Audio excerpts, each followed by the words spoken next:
ሰላም ጤና ይስጥልን። የዕለቱን ዋና ዋና ዜናዎች ይዘን ቀርበናል። በቅድሚያም አርዕስቶቹን። ኢትዮጵያ የማርበርግ ቫይረስ በሽታን በመቆጣጠር ሙሉ በሙሉ ነፃ መሆኗን የጤና ሚኒስቴር አስታወቀ።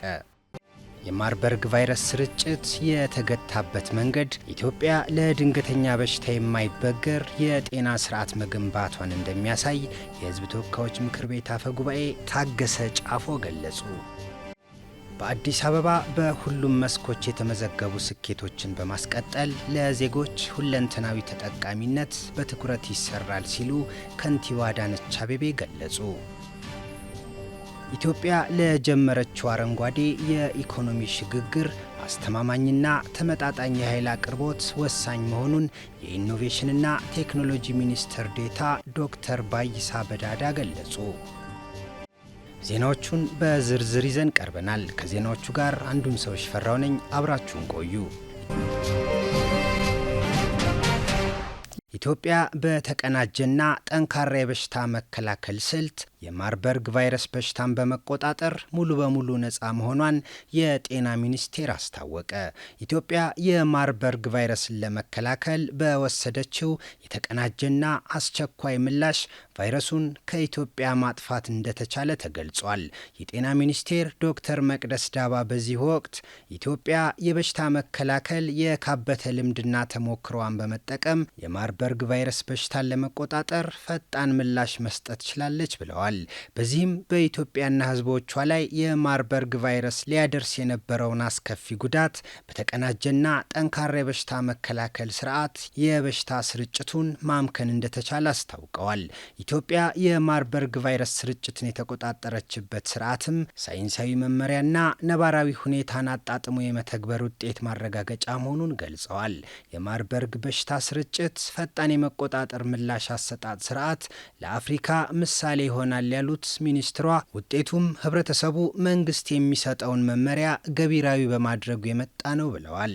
የፌዴራልና የክልል ጤና ተቋማት እንዲሁም የጤና ሙያተኞች የማርበርግ ቫይረስን ለመቆጣጠር በተደረገው ጥረት ላበረከቱት በትብብር ላይ የተመሰረተ አስደናቂ ቅንጅት ምስጋና አቅርበዋል። የዓለም የጤና ድርጅት የኢትዮጵያ ተወካይ ፕሮፌሰር ፍራንሲስ ካሶሎ በበኩላቸው ኢትዮጵያ ከማርበርግ ቫይረስ በሽታ ነጻ የሆነችበት መንገድ የመንግስትና የማህበረሰቡ ትብብር ውጤት መሆኑን አንስተዋል። የማርበርግ ቫይረስ በሽታ በዓለም ላይ በፍጥነት እየተስፋፋ በመጣበት ወቅት በኢትዮጵያ በግልጽና በተቀናጀ የበሽታ መከላከል ስርዓት ቫይረሱን ማጥፋት ተችሏል ብለዋል። በኢትዮጵያ በመንግስት ጤና ተቋማትና በማህበረሰቡ መካከል የነበረው የትብብር እርምጃ በተግባር ለውጥ ማምጣቱን አይተንበታል ነው ያሉት። በዚህም ኢትዮጵያ የህብረተሰብ ጤና አደጋን በመከላከል በወርሃ ጥቅምት ተከስቶ የነበረውን የማርበርግን ቫይረስ ከወራት በኋላ ሙሉ በሙሉ ማጥፋት መቻሏን ተከትሎ የእውቅናና ምስጋና መርሃ ግብር ተካሂዷል። የማርበርግ ቫይረስ ስርጭት የተገታበት መንገድ ኢትዮጵያ ለድንገተኛ በሽታ የማይበገር የጤና ስርዓት መገንባቷን እንደሚያሳይ የሕዝብ ተወካዮች ምክር ቤት አፈ ጉባኤ ታገሰ ጫፎ ገለጹ። አፈ ጉባኤ ታገሰ ጫፎ እንዳሉት የማርበርግ ቫይረስ በሽታን በመከላከል የተገኘው ውጤት ትልቅ ትርጉም አለው ብለዋል። ኢትዮጵያ ከቫይረሱ ነፃ የሆነችበት መንገድ የጤና ፖሊሲው ስኬት፣ የአመራር ቁርጠኝነትና ቅንጅት ማሳያ መሆኑንም ገልጸዋል። የኢትዮጵያን የብልጽግና ጉዞ እውን ለማድረግ የዜጎች ጤና ጥበቃ ስራ ቀዳሚ ተግባር ተደርጎ እየተሰራበት መሆኑን ተናግረዋል። ሳይንሳዊ አሰራርን በመከተል ፈጣንና የተቀናጀ ምላሽ የተሰጠበት ስርዓትም ኢትዮጵያን ከማርበርግ ቫይረስ ነፃ መሆን እንዳስቻለ ገልጸዋል። ኢትዮጵያ የማርበርግ ቫይረስን የተቆጣጠረችበት መንገድም ድንገተኛ የበሽታ ስርጭት የመከላከያ አቅም ማጎልበቷን እንደሚያሳይ ተናግረዋል። የፌዴራልና የክልል ጤና ተቋማት እንዲሁም የጤና ሙያተኞች የማርበርግ ቫይረስን ለመቆጣጠር በተደረገው ጥረት ላበረከቱት በትብብር ላይ የተመሰረተ አስደናቂ ቅንጅትም ምስጋና አቅርበዋል። በቀጣይም የማርበርግ ቫይረስ ስርጭትን ለመቆጣጠር የተገኘውን አስደናቂ ውጤት በማላቅ የጤና ስርዓቱን የማድረግ አቅምና የማዘመን ስራ ተጠናክሮ ሊቀጥል እንደሚገባ አስገንዝበዋል። በአዲስ አበባ በሁሉም መስኮች የተመዘገቡ ስኬቶችን በማስቀጠል ለዜጎች ሁለንተናዊ ተጠቃሚነት በትኩረት ይሰራል ሲሉ ከንቲባ አዳነች አቤቤ ገለጹ። የአዲስ አበባ ከተማ አስተዳደር በትጋት አዲስ አበባን ወደ ላቀ ስኬት በሚል መሪ ሀሳብ በአድዋ ድል መታሰቢያ ሲያካሄድ የቆየው የ2018 በጀት ዓመት የ6 ወራት የመንግስትና የፓርቲ ስራዎች አፈጻጸም ግምገማ ተጠናቋል። ከንቲባ አዳነች አቤቤ በማጠቃለያ መድረኩ መዲናዋን ውበት ያላበሱ ዘመናዊ የመንገድ፣ የውሃ፣ የኮሪደርና የወንዝ ዳርቻ የልማት ስራዎች መከናወናቸውን አስታውቀዋል። አዲስ አበባ ከተማን ለማስዋብ የተከናወኑ የልማት ስኬቶች የመዲናዋን የኮንፈረንስ ማዕከልነት በማሳደግ በርካታ ዜጎች በቱሪዝም ዘርፍ የስራ ዕድል ተጠቃሚ እንዲሆኑ ማስቻሉን ገልጸዋል። በመሶብ የአንድ ማዕከል አገልግሎት የተከናወኑ ተግባራት የዜጎችን የመልካም አስተዳደር ፍላጎት ምላሽ በመስጠት የአገልግሎት እርካታ እየፈጠረ መሆኑን ተናግረዋል። በበጎ ፈቃድ አገልግሎትም የልማት አጋሮቻችንና የሕዝብን ተሳትፎ በማሳደግ የዜጎችን ሁለንተናዊ ተጠቃሚነት የሚያረጋግጥ ተጨባጭ ውጤት መመዝገቡን አስረድተዋል።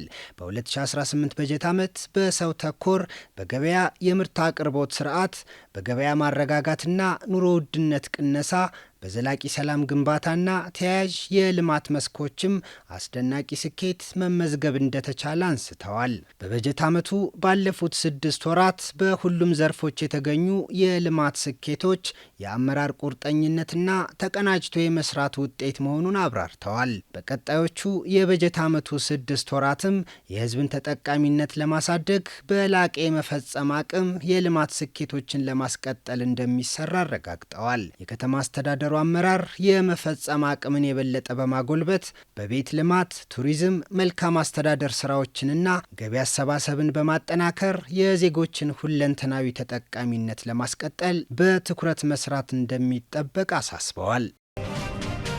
ኢትዮጵያ ለጀመረችው አረንጓዴ የኢኮኖሚ ሽግግር አስተማማኝና ተመጣጣኝ የኃይል አቅርቦት ወሳኝ መሆኑን የኢኖቬሽንና ቴክኖሎጂ ሚኒስትር ዴኤታ ባይሳ በዳዳ ገለጹ። የቻይና ሳውዘርን ፓወር ግሪድ ቴክኖሎጂና የኤዳን ኤሌክትሮ ፓወር ግሩፕ ኢትዮጵያን የምስራቅ አፍሪካ የአረንጓዴ ቴክኖሎጂ ማዕከል የማድረግ ዓላማን የሰነቀ ስትራቴጂያዊ አጋርነት መስርተዋል። የአጋርነት ስምምነቱን የኤዳን ኤሌክትሮ ፓወር ግሩፕ ዋና ስራ አስፈጻሚ እድሪስ አደምና የቻይና ሳውዘርን ፓወር ግሪድ ቴክኖሎጂ ኩባንያ ከፍተኛ ተወካይ ዣኦዚዩ ተፈራርመዋል።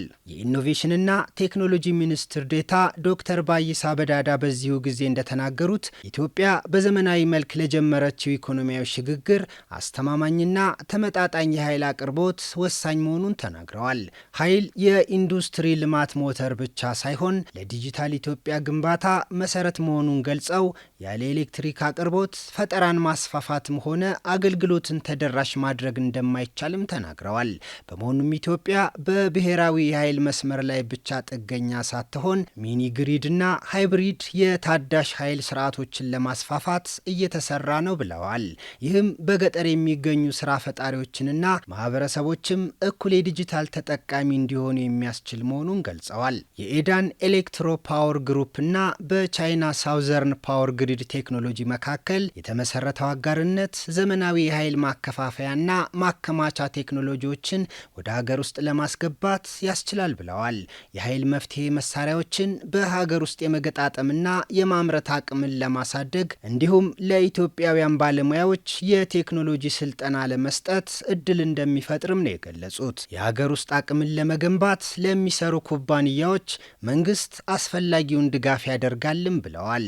የኤዳን ኤሌክትሮ ፓወር ግሩፕ ዋና ስራ አስፈጻሚ እድሪስ አደም በበኩላቸው ኤዳን ፓወር በኢትዮጵያ የኃይል እድገት ውስጥ ለ20 ዓመታት አጋር ሆኖ መቆየቱን ተናግረዋል። ስምምነቱ የኢትዮጵያን ፍላጎት ለማሟላት በንግድና ኢንቨስትመንት በጋራ ለመስራት ትልቅ ምቹ ሁኔታን ይፈጥራል ብለዋል። የቻይና ሳውዘርን ፓወር ግሪድ ቴክኖሎጂ ኩባንያ ከፍተኛ ተወካይ ዣኦዚዩ እንዳሉት ይህ አጋርነት የቻይናን ዘመናዊ ቴክኖሎጂ ከኢትዮጵያ ተጨባጭ ፍላጎት ጋር ለማጣጣም የሚያስችል ነው።